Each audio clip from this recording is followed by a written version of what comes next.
Hello and welcome to the Practice Marketing Podcast, highlighting successful strategies from North America's fastest growing clinics and experts so you can learn from their wins and power your practice growth.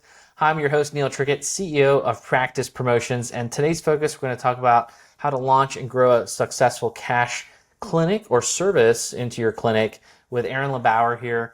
And Aaron is a business coach and also a mentor, and he's helped thousands of passionate physical therapists build successful businesses without relying on insurance.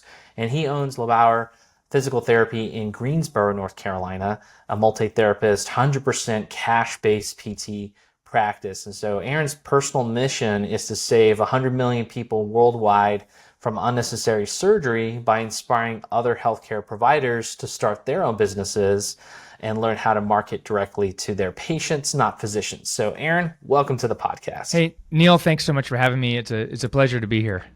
Awesome, great. Well, let's learn about you, because you've done something here which is happening more in the industry, but you cracked the code a while back in how to do this. And so you're one of the leading voices promoting cash pay services for physical therapists. And so how did that happen? Yeah, I think it's a great question. I mean, it started when I was a little kid, but really, my dad, my uncles are all physicians, my grandfather, and, I would go with my dad to the office or hospital and do rounds. And that was a time when you would actually go and talk to patients and visit with them. They would come through their office and sit. And my dad always said, do what's right for your patients, and, like the money will follow or you'll be successful. I mean, just, primary focus on what's right for the patient. And I get into later on, I got one night into organic chemistry. I realized I'm not going to be a physician. So I went a different path, became a massage therapist first. I did a lot of other stuff on the way. But as a massage therapist, people would say to me, this is out in California, Aaron, I know when I tweak my back, I need to come see a massage therapist, because they couldn't get access to a PT. Or they'd say, I've been to PT, massage, acupuncture, orthopedic surgeon, chiropractic, and I still hurt. You're the first person to touch me where I hurt. No one else has done this for me. I mean, we're talking like simple places like trapezius, glutes, piriformis, QL, like easy things. Someone should have touched them there. And then they'd say, well, when am I going to get better? And I'm like, well, I'm a massage therapist, I've specialized in some myofascial release techniques, but I didn't know how to, give people a diagnosis, a prognosis type of thing. Mm-hmm. So I went back to PT school. On my first clinical rotation, I saw 43 patients in one day, which is a lot. And I'm sitting here, I'm like, I got my hands on someone, I'm giving orders to someone else across the room on how to do their exercise. I'm like, people are already paying me $85 an hour as a massage therapist because this isn't working. Like, I can't continue into PT as a career and do that. So I decided pretty much that day that I'm just going to have to just open my own business as a PT and really take my massage practice and transition it to being a PT.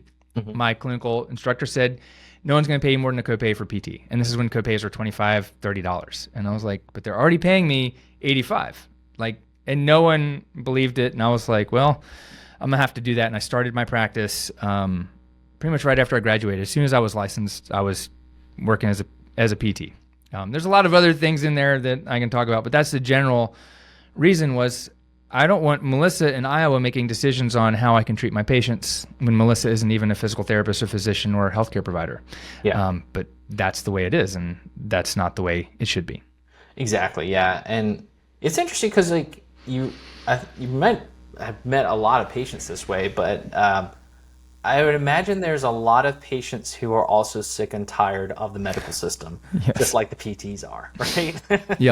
Yep, they are. And some people, they're not sick and tired of it enough. It's like, so a lot of people go out and they advertise, oh, we do one-on-one physical therapy. I'm like, no one cares unless they have context. Like, did they think that, 4 people an hour wasn't giving them the result? There are plenty of people that get great results when the therapist is seeing multiple people an hour. But do they have context? So if someone's been to see somebody else and had a less than stellar experience or not, been discharged early because they don't know what else to do with them because, when you only have so much time, you don't know what else to do for the person. And they think, I talked to someone like that today on the phone. And they were like, but that person doesn't have context, and they're, no matter what, even though the, Emerge Ortho PT can't help her, They told her, you should go get a massage, find someone to work on the knots in your back who does massage. Well, Aaron LeBauer is the expert in Greensboro on massage, body work, and PT, because I've been doing it for 25 years. But still, insurance is the deal breaker, because it's just not covered, because she doesn't understand how much time she's going to waste not getting anything done, or having to go 3 times a week with a $50 copay versus what we might charge for a different amount of time. So that's just to say that people who have experience with PT, recognize some differences, but most people don't. And so really it comes down to the marketing message is the more important piece. So it becomes I would imagine you have to do more orientation with a patient as they're coming to a cash-based clinic or a cash-based service within your clinic, the why, right? And maybe dig into some of the frustrations that they've had in prior experiences. Yep, exactly.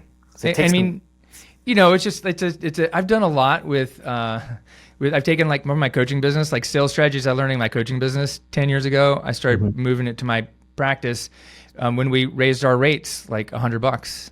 But if you're not charging much, you don't have to do much. I mean, my Aaron LeBauer's in-network copay is $175. So if you charge $150, it's still cheaper than my copay. You don't have to do much to sell me. It's cheaper than going down the street, But not everyone has that same plan. But there is a point at which that is really important. And I know if all practices were able to do that, we'd get more people to get PT. But we don't always feel like it's important or have the time, or maybe we don't need to do that at a certain level. Gotcha. And I think if you're looking, or you have cash-based, not necessarily if you have a cash-based full practice, but even if you just have like cash service lines in your business, what you really start to dive into and have to lean heavier on are the salesmanship skills. Yep.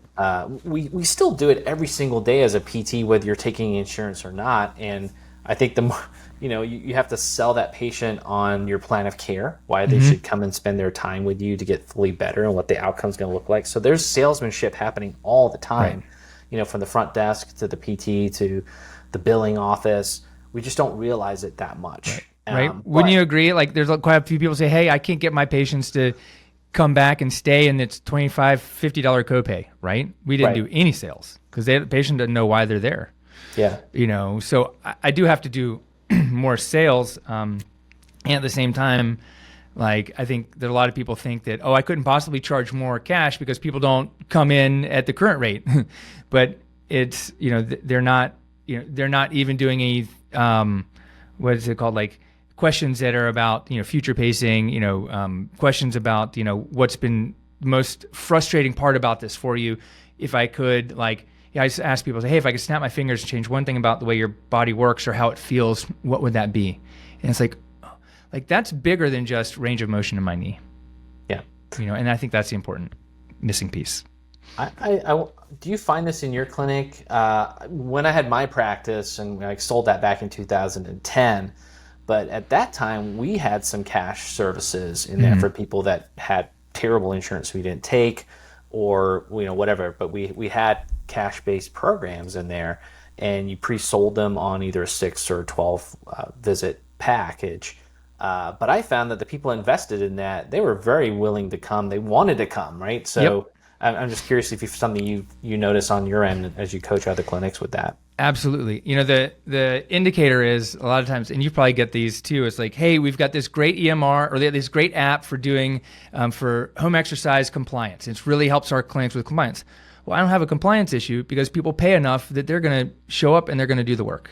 It's like when PT is valued at the copay level, then we're only worth $50. But what we charge is, or we bill out hundreds of dollars, what people make is maybe more or the same as the copay, but that's not really our value. So the value gets skewed by that. And so then it's really about, understanding what we actually do. But what was I getting? I just had an ADHD moment. My brain just went, poof. That's what it does. It goes to all these places. But it's really, it's looking at it and saying, hey, our value isn't just in what the copay is, but people will treat us that way because they're also treated poorly in, like, they go to someone told me yesterday they went to the orthopedic surgeon just to make sure something I don't know, wasn't a real big problem. She waited 2 hours. So they think that they're going to have to do that here because that's the norm in the medical experience. And it's not that with my practice. It's not that with most PT clinics either. Yeah. And I find too, like, why is it that people pay for a Gucci bag, right? Or Chanel or something like that, or Rolex, right? And I find it fascinating. There's a guy that I followed online, and he basically went into these different shops, these different stores, and they actually create exclusivity and urgency by limiting what they have to offer in those stores, right? But the thing is, it's like perceived value. And so when you see that name, you hear things as the kind of what you've heard, like, oh, that must be an incredibly, good brand. People realize you're going to pay more for that, right? And you're going to pay for that premium of it. And the same thing when we go for different services, like if you're going to kind of a high-end place, you expect a different level of service, and you expect that you're going to pay more, right? And I like your analogy there that when someone comes in with a $25 or $50 copay, the perceived value is low. Right. Because they don't see the back end insurance billing and stuff. No. Maybe they look at their state. They don't understand what they're paying. Like, it comes out of their paycheck. All I know today is I had to pay $20. So, if I don't show up, who cares? Like it was just $20, or if I'm out $20, I'm out $20. It's like $20. I mean, while it's a lot to some people, it's not a lot in the scheme of things. And, we can be valued by patients at $50, but if it's $100 something, $150, and we, and we enforce our cancellation policy, they won't cancel on us last minute. They'll show up because they value it and they've now invested. I think one of my business coaches used to say, hey, the more people pay, the more they pay attention. I like that. Yeah. So I think that probably be something that, do you coach that in your programs then, like make sure that you price point yourself correctly to deliver that perceived value? Yeah, there's a couple mistakes PTs make when they price themselves. Mistake number one is they're like, hey, $25 a muscle, I'll needle you wherever. And it's like, oh, well, needling's not covered by insurance, so I'm just gonna, but they're like, basically they're technicians without doing an evaluation. I think like that's not right. And then two, we shouldn't be letting our patients decide where they get treated and how many places. That's our job. And then a lot of them are coming from a job working in like a traditional clinic, and what were the copays, or what did people pay? Okay, or I only made $55 an hour, so if I charge $75, I'm still getting $20 more per hour, but $75 is not enough to keep the lights on. If you have your own rent, I mean, unless you're doing maybe 20-minute visits, and then you can do 3 an hour. Okay, now we're getting to 200 something, but I tell people like 150 per hour per visit is really the bottom that we should be charging as PTs. Most of my clients are charging much more than that. I'm charging at least twice that. So it's that should be a thing, although I can't tell you exactly what to charge, and if you feel like it's too much, you won't sell any physical therapy. And that's a mindset piece. That's where the marketing and the salesmanship comes in, right?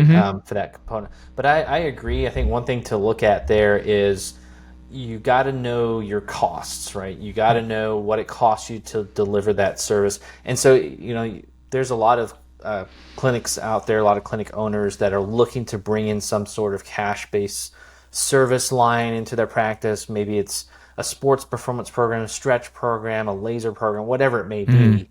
They're looking to add cash value services in there. And I think where it may not work well, or they may have had failures in the past, is they didn't price point it correctly. Right. And you got to look at what it takes to deliver that particular service, whether it's going to be like a concierge PT, whether it's going to be like a stretch program that you would not pay a PT to do. You're going to have a secondary person do that's trained but is a lower cost.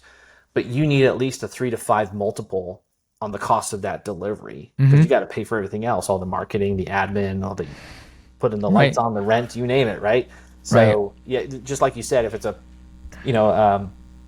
cost you $55 to treat that patient, but you're charging $75, that's you can't, you're not going to be profitable at all on that. I mean, I've talked to PTs who, one, don't know what their cost to provide a treatment is, or their average revenue or revenue per visit. And then once we look at it, they're losing money on 40% of their patients because they're only, it's costing them $70 to provide a treatment, but they're only bringing in 65 or, some other variation of the formula. And they're ultimately losing money, but they feel bad to say, well, I can't drop that insurance because it'll hurt all these people. Well, who's it hurting?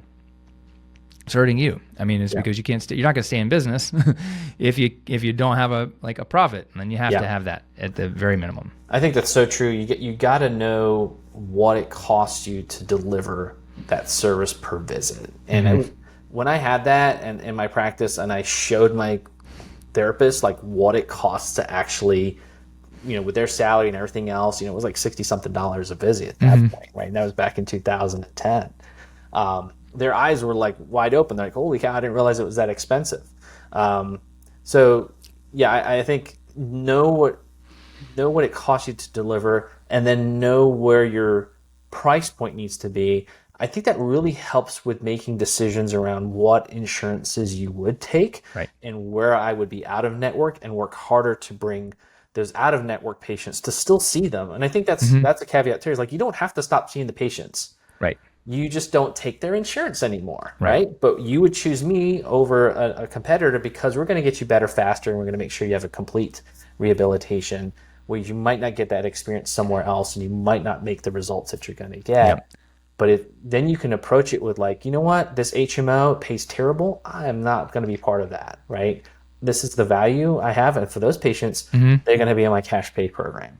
Right. And there's also something that most people overlook, and I would define like cash based and out of network slightly different. I'm technically out of network. Yeah. But you're in network, you file the claim on your patient's behalf. Or you're cash, like I am, and I don't file claims on their behalf. I don't file an out of network claim. I'll give them a super bill, or most patients don't even care.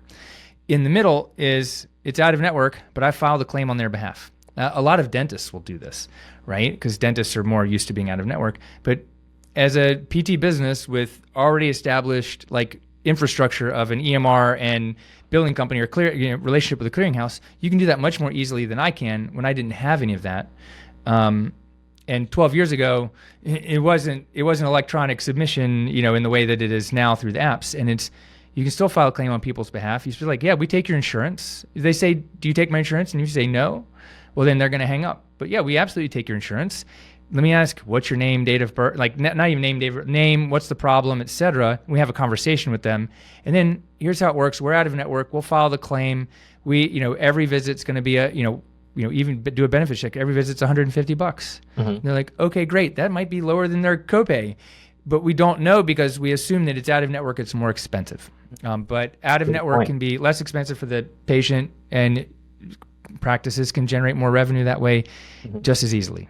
Gotcha. It just depends. Every place is different. Every city is different. But that's a great way of approaching it. Like, yes, we do take your insurance. We're just out of network with them. But yeah, finding that information out first, like what it would be cost-wise, because for a lot of patients, they haven't met their deductible either way, right? So they're going to come in, they're going to pay whatever they're going to pay to meet their deductible, whether they're in network or out of network. And of course, their out of network deductible is probably going to be a lot higher. Right. But they may not even meet their in-network deductible anyway. So I love that you said that, because it makes total sense, and you don't have to drive people away. Right. Saying that you don't take their insurance. But we make assumptions, like PTs, is like we make an assumption based on like my experience or their experience with their own plan, that everyone else is going to feel the same way about money or where they spend their money. But we can't make a judgment on how other people make decisions or spend their money. But if we do, then we're not going to be very good. We're not going to do good at enrolling people, keeping them, asking them for cash or not cash. I mean, it's just we're making a judgment based on them, and our judgment might be harmful to them, when we're trying to do them something good. So I think and it also goes back to this lack of belief in that what I do, not what Aaron does, but what I might do isn't really that effective because I don't feel effective. So why would I encourage someone to come in to see me? Yeah, that person probably needs to leave the profession, But I've seen it. It's like people have come to me. I was told there's nothing more they can do. I had a woman who was a firefighter. She had both knees replaced at the same time. She was like captain. she's got to carry a 185-pound dummy up and down a 2-story ladder. And they were like, you're never going to get more than 90 degrees of knee flexion ever again. Sorry, there's nothing more we can do with, after like 8 weeks of PT. I don't know what they were doing, but she came in. I talked to her, laid her down on her back in hook lying. I put her knee over her ankle on my shoulder. I put my thumbs in her hamstrings and her knees went down to 120 degrees. I was like, you mean like that? They're like, oh my God, I haven't bent my knee that much in months. And then the other knee didn't go as far. I saw her 2, maybe 3 times, and she's like, great, got to go fight wildfires in California. See you later. The top 10% of PT owners aren't just surviving, they're thriving. But what's their secret? Well, Neil Trickett's new Market to Grow book reveals how the top 10% of PT practices leverage marketing systems to simultaneously grow their new patients, attract top talent, and boost profit in their practice. You can learn from their secrets. Visit practicepromotions.net/book to claim your free copy of Market to Grow. Yes, you heard that right. We are shipping a free copy of Market to Grow to all podcast listeners who want it. Just visit practicepromotions.net/book to claim your free book. And now back to the show. I don't know what they were doing, but they certainly weren't touching her hamstrings. And that's where she told me it hurt. Yeah. And again, like, you can see how important and valuable that was to her because it was her livelihood, right? And she needed to get back to that. And so she was looking for solutions. She was looking for help. She was willing to pay for that help where she couldn't get it before so that she could get back to her lifestyle, her work that she needed to get back to. So there's so many patients out there that need you that way. And it's, like you said, we put assumptions up that they would not come to us and pay that, which is wrong, right? It's just wrong. Or it's like, why are they even there? Like, this woman doesn't care about her range of motion. She needs to be able to squat and run and climb a ladder. Yeah. So how do we get them that result, not like the result that someone else told us was important? Yeah. And so I think that comes back to also like, you gotta work with training your therapist. So like, I'm just thinking about clinics that have multiple providers in them and maybe multiple locations. Like, there comes, like, do we do enough training with our physical therapists, not just from the medical aspect and learning new techniques and things like that, but from the salesmanship and how we, don't come in with assumptions for what the patient can pay or what's important to them. Like, there's training that needs to be done on a continuous basis around those skill sets, the soft skills, what we call them, right? The soft skills, the salesmanship, the understanding, and the communication skills, and all those kind of drills that are done that way, not just from the medical aspect. Yeah, I've done those where I've like done these trainings for people, or given, I've recordings and all that, but it's the number one thing is the business owner has to have the right mindset and be bought in. Because I did a training once for this business, and all the PTs were like, yeah, but the owner was like, no, what are you talking about? And almost like telling me I was wrong. I was like, but she's the one that hired me. Yeah. I was like, well, this is how you sell $200 PT. I'm just helping you sell $75 copays. It's like, you can do it or not. But all these things, we can't just as the business owner do it. Everyone on the team, administrative, therapy staff, everyone has to be on the same page with expectations, how we're treating patients. Like, what's the goal? What's not the patient's goal, but the goal of the business, and who's the the avatar. And the goal of the business isn't just to give everyone great range of motion, or 5 out of 5 strength. It's even for me, I want people to see that they can contact me at any time. They can send me an email or send us a text, and they can get in touch with me within 24 hours or 48 hours if I'm out of town, where I can't even get in touch with a patient's physician, within 2 weeks to ask them, why is this patient telling me some crazy story about what you told them about their post-surgical, and I think most PTs would love to get there, right? And if we look at, what's happened with concierge medicine, how that's exploded. And the whole reason was the doctors were sick and tired of just like spending 10 minutes with a patient and having to click a bunch of boxes in the EMR. They were tired of that. They didn't want that anymore. They wanted to spend time with their patients. And they're like, well, way to do this is I have to charge a membership fee, and guess what? People are very willing to pay that for premium healthcare. That's the model that we have today. So we have to mimic that within the PT world, of that, the concierge type model. And it doesn't have to be expensive. No, I know. And if you think about like what we're able to deliver for a price point of say $2,500 for like let's say 10 visits or something like that, Right. you can get amazing outcomes for the patient, right? That's well worth it. So it's not a huge lump sum of money if you think about the outcomes that they can, like that firefighter lady, right? Like she was able to generate her, she probably didn't have to retire early, right? So it was worth a lot of money to her. So we have to kind of, again, train our therapists to think in a very different model, different way of how we approach patients. And there's even like, we can do one-to-many programs that aren't like the traditional like 3 to 6 patients an hour type of PT. It's like, I can teach a yoga class on back pain, charge everyone $25 or $30. I get like a 50 or 60% split. So I make $300 and I get a couple patients out of it. So really a workshop can be worth a couple $1,000 to me, but I've just helped 30 people, 25 people at that same hour and a half. Yeah. So I love what you do there, Aaron. Is you really kind of help me think, and I'm sure for a lot of our audience out there too, start thinking outside the box, right? Like we don't have to be confined in this one box that we've been in for so long under the insurance model. Like there's a huge growing health and wellness space out there. $3 trillion in the next 5 to 6 years in the United States economy is going to be health and wellness.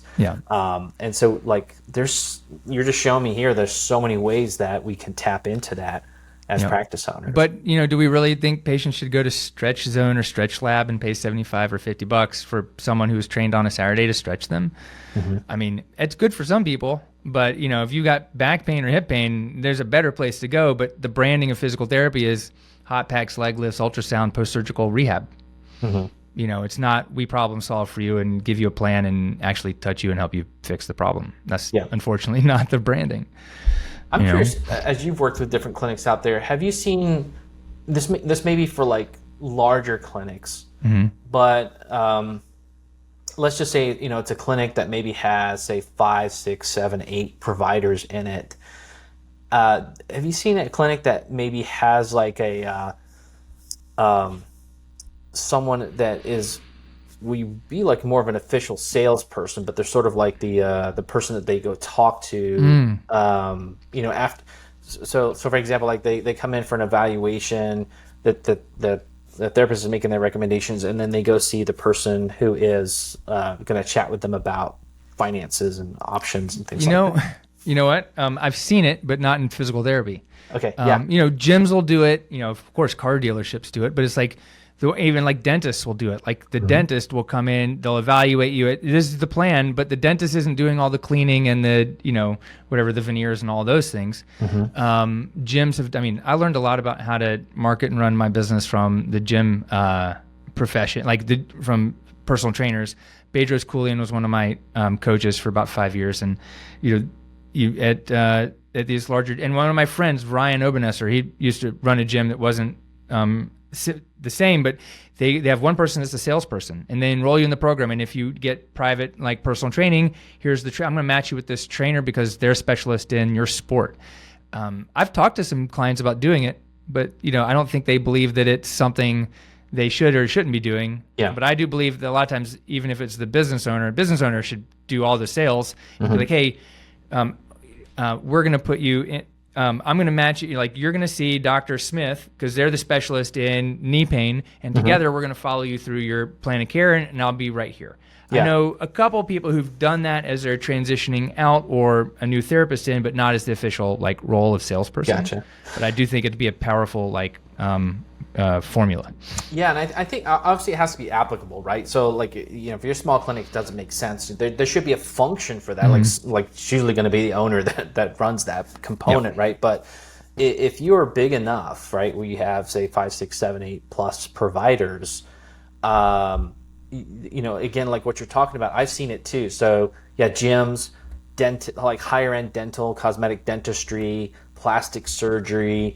You don't talk to the doctor about the care plan, right? The finances part of it. Yes, you talk to them about the the doctor makes the recommendation of what is needed, and then you go talk to the treatment coordinator, who's really the salesperson. You go talk to the treatment coordinator about what it's going to be like, the number of visits, the treatment options, the payment options, all that kind of stuff. That's what that person handles. And so I think like if you are big enough, that makes total sense to sell cash-based, additional cash line services, cash-based services, out-of-network clients, for example, things like that.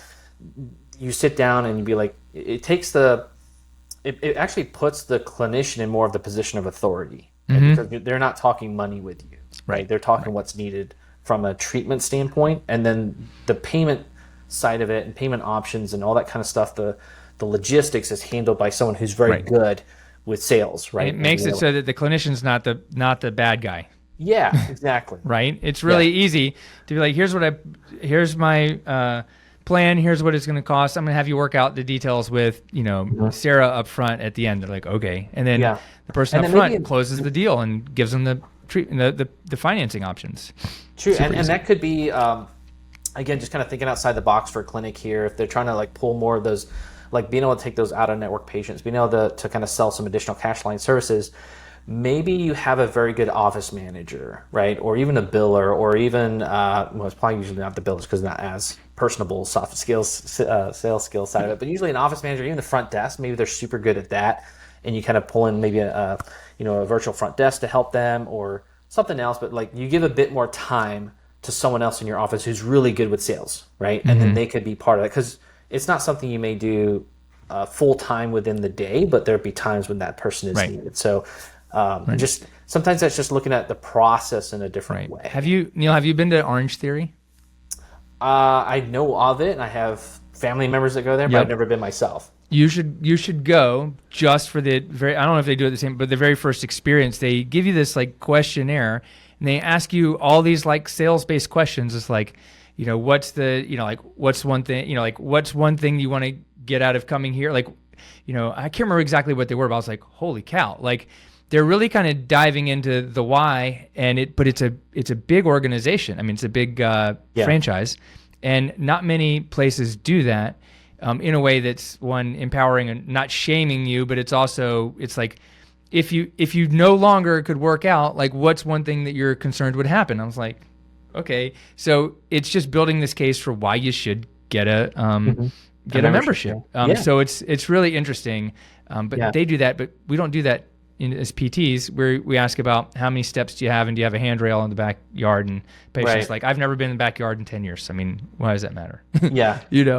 That's a great point. And I think what you're saying there too is that we don't have to like come up with all of this ourselves. There's a lot of successful companies and industries there that are doing this every single day. And so, look at what's happening in gym membership, Orange Theories and your burn boot camps and all this other stuff, right?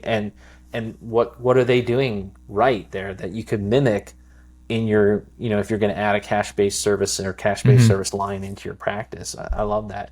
So talking a little bit more about, cash-based systems or processes, what would you say is like absolutely needed to be in place before a clinic can make that leap to bring more cash-based stuff into their practice? I mean, I think that one, you have to have like a clear price. Like, here's what we charge, and everyone has to be comfortable with it and feel like, okay, like I'm totally cool with this price. Because if one person is like, I'm not, and this is where like as a business owner, we have to coach our team.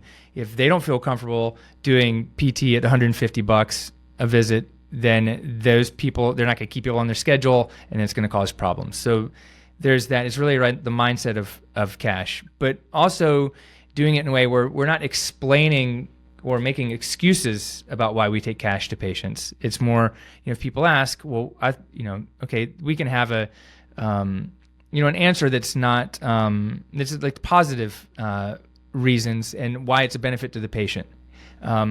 But we also don't need to always explain why, and we don't need to lead with it. So there's that. We got to have the price. Okay, the price can be as simple as $100 for a half hour. One of my clients, Alan Ling, and he's got a 8-person in-network clinic in El Cerrito in the Bay Area. They started doing $100 every 30 minutes, which isn't much more than the copay, just for the cash patients, and they're doing extra, 18 to 30K months in cash, which is only like 10% of his business, but it's like that makes a big difference because you don't wait for that. And that's significant. So you got to have a number that you're comfortable with, a number that the team is comfortable with, and then we got to be able to get everyone like, what's the offer? So the offer is not physical therapy. The offer is not $100 a visit. The offer is, Mrs. Jones, based on what we went over today, my recommendation is we get you in for our 10 visit program. We start with 10 visits, and here's what it's going to do for you, and that's going to be, let's say, $1,000. And it's designed to help you feel better, faster, stronger, and not worry about the arthritis. Okay. Are you interested in saving $100 a day? And she'd say, yeah, cool. If you pay in full, then essentially you get a 10% discount and essentially you get a free visit. Or we can do $100 every time you come in. And we just have these options. There's can be 4 options, but we got to give them 2 choices. Yeah. And incentivize adherence to the plan of care, not frequency of visits. I think that's another mistake people make is when they give discounts. Mrs. Jones, who needs 15 visits, gets a bigger discount than Mr. Smith, who only needs 5. But I don't know why Mrs. Jones deserves a bigger discount just because she's got a more complicated, problem, right? Gotcha. If we're doing personal training and you come in 3 times a week versus 1, yeah, let's give you a bigger discount because you're coming in more often, and that's the incentive. I want people to, but in healthcare, I don't want to incentivize you to come in more just because that's what your condition requires. Does that make sense? So how do you do it then? Do you do it by frequency? If you pay in full, no matter how many visits I think you need, okay, I'll give you the same discount. Gotcha. All right. So the incentive there is more cash up front. Yeah, it's like So the incentive for them is to save money. The incentive for me is cash up front. But just because someone's got a sprained ankle or someone else has an ACL tear doesn't mean that the person with the ACL tear gets a bigger discount just because they have to come in more often. Like they have to come in 20 visits, over 6 months versus 5 visits. I think it's that doesn't feel ethically right to Aaron LeBauer. So other people, it might feel fine. If we're doing massage and Neil, you're like, yeah, I'll come in once a month. I'm like, sweet. I'll give you a 20% discount if you come in once a month versus, you come in once whenever you want to. Right. Yeah.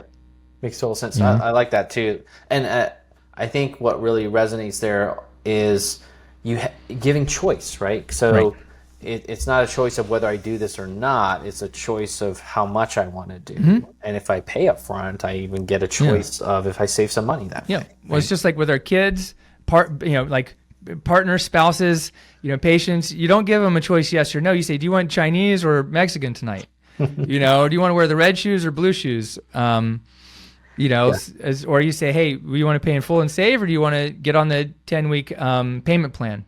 Yeah. Whatever, it's easier for cash flow. We give people a choice when we make a sale. And so I think if we want to start doing cash services, we have to know, here's what we charge and be comfortable with it. Gotcha. And then there's a lot of other things that I think are important, but that's the number one. Love it. And have you worked with clinics that are incorporating like different membership programs into what they offer?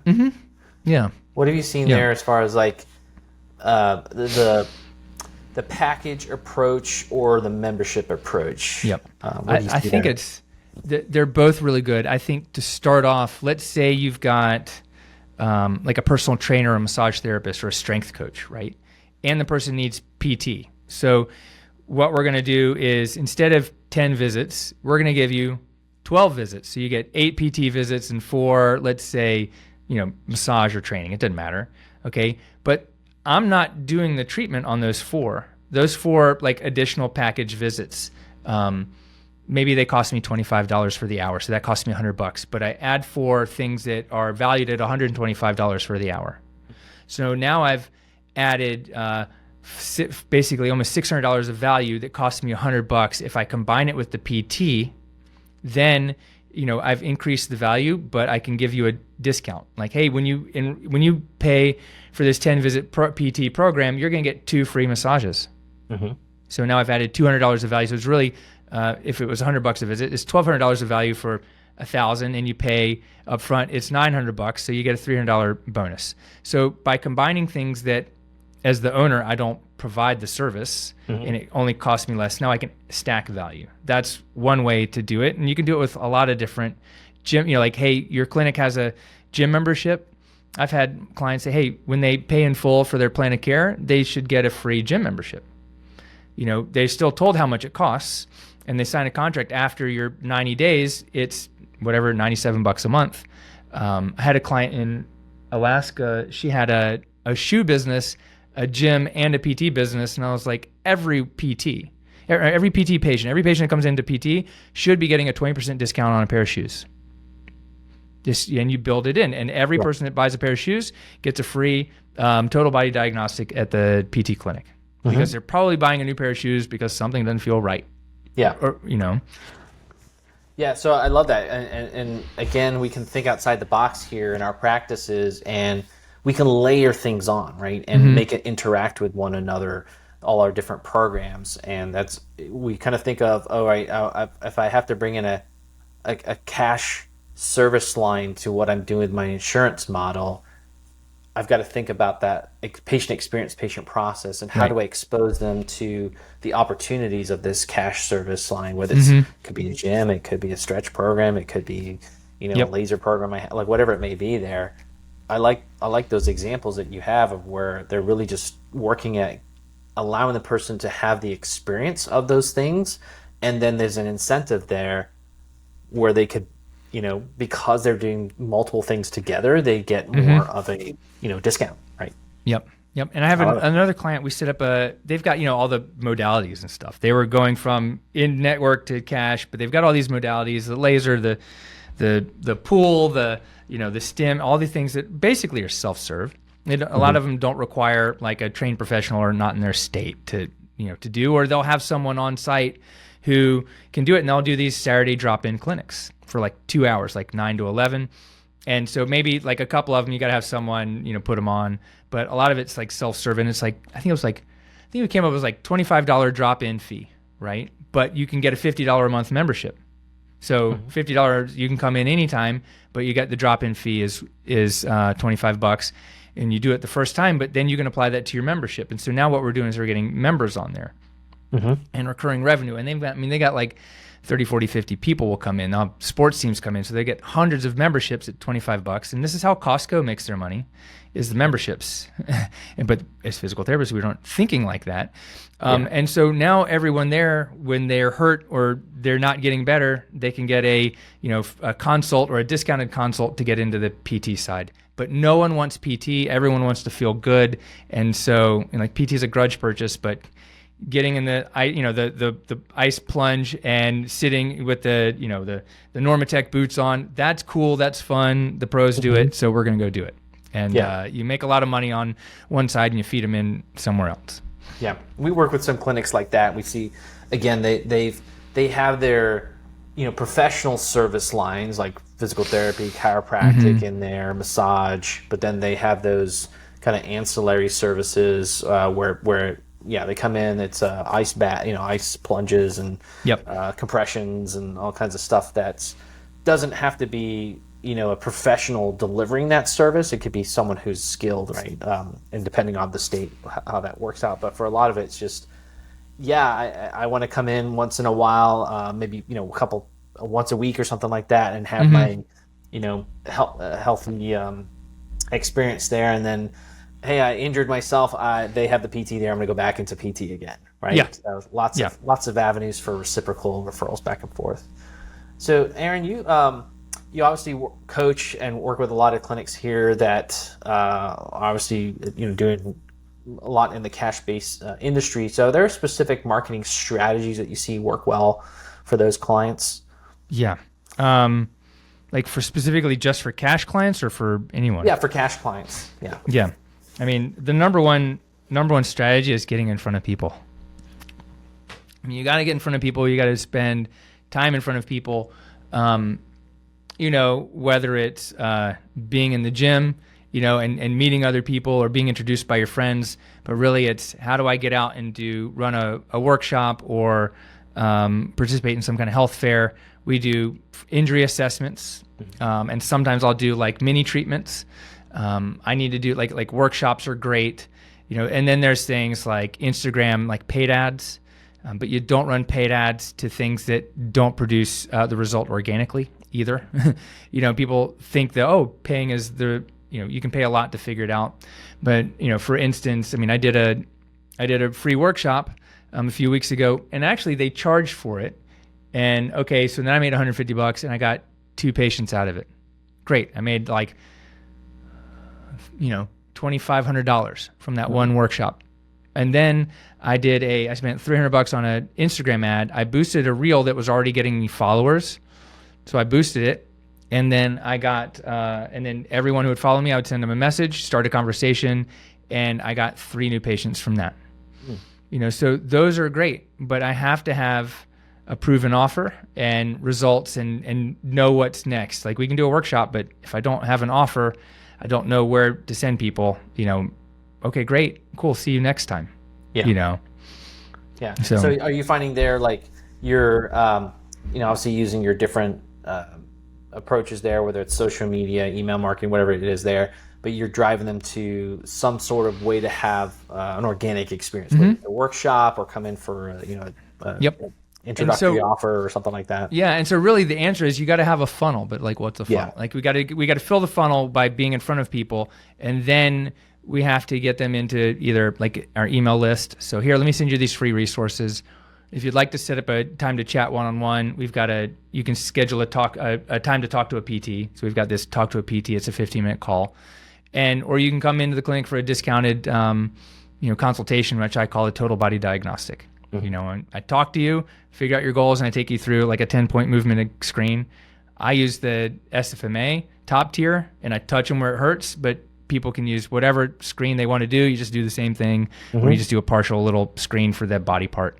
But that's the funnel is the system of how I move people, from small pieces to big pieces, and then make the sale. And if I don't have that, we'll randomly have people coming in, and maybe they'll come in because someone really told them, but we're not going to get people that are halfway on the fence or haven't heard of us before. We're only going to get people that have heard a lot of really good word of mouth things, and it's really hard to build. It's powerful, but it's hard to, build from scratch.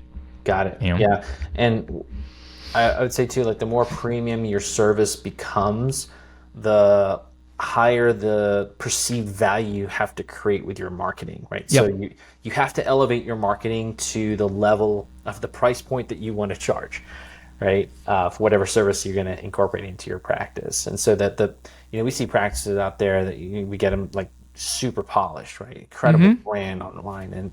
And then what I've seen too is like, clients that we've worked with that are very high-end sports performance programs that are cash-based. Yep. They work hard to get testimonials and case studies, use that within the imagery and everything of their websites and social media for, like with professional athletes and top level athletes, and they kind of really sell that through their imagery and look. And so it creates that desire, like, I got to go to this place, this looks amazing.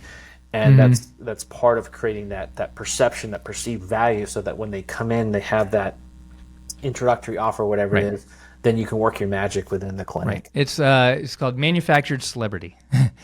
You got to know your audience. You got to know who your target is, your niche.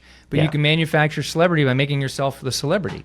Yeah. But I can't manufacture celebrity if I don't put myself on the internet. And if people are afraid to do that, well, it's much harder to do. Understood. But that's it. It's like, we look like the expert. We're the expert, right? I'm the expert in back pain, so you must be able to help me with my neck too, right? Can I get some help? Yeah. And I think that's if people are afraid to go too narrow, but it makes them, you're the expert in this, one thing, ACL rehab. Yeah. Okay, great. Love it. And so, as we wrap up here, so what would you say is the number one piece of advice you'd give a practice owner there who actually wants to implement cash pay into the practice in 2025? Yeah, stop thinking too hard about it and just give it a shot. Just do it. Most people think themselves into into destruction or the grave. It's like, it's just you're thinking too hard. You're making too many judgments on what other people perceive as value. Just make the offers. And without making the offers, you won't know if it's something people want. But really, it's if people who are thinking about transitioning, they're just thinking for way too long and missing out on all the time and help you can provide to other people. Well, and there's great resources out there. There's coaches, and Aaron's a great resource to learn about this. I mean, he's helped lots and lots of practices implement these things, and so you don't have to figure it out on your own. like get some help. And so, Aaron, what's the best way for people to learn more about how you help clinics with training courses? The best thing to do is to go, follow me on Instagram at Aaron LeBauer. It's Aaron LeBauer with a B. But once you start doing it, you'll find it. And if you message me the word book, I'll send you a free copy of my book, which is the Cash PT Blueprint. And then we'll you cover shipping and handling, and we'll print and ship it out to you. Awesome. Yeah. So great way to learn about how to get your cash services set up there. Again, Aaron's got that really figured out. So, Aaron, thanks for being on the podcast with us here today and sharing your experience, your knowledge. I'm very excited for the direction of our profession. There's so much being done, and you're on the forefront there of making it happen. So, the hybrid model, the cash service model, is definitely the future for our industry. Absolutely. Thanks for having me again, Neil. Appreciate it a lot. My pleasure.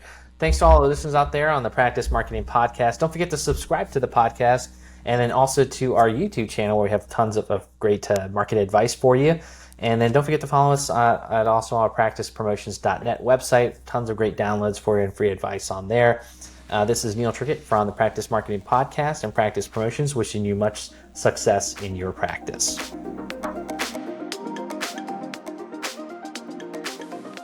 A free way for you to support our show is by leaving a 5-star rating and review on Apple Podcasts. It's a chance for you to tell us what you love about the show, and it helps others discover it as well. Just scroll down to ratings and review on your phone and click write a review. Thanks.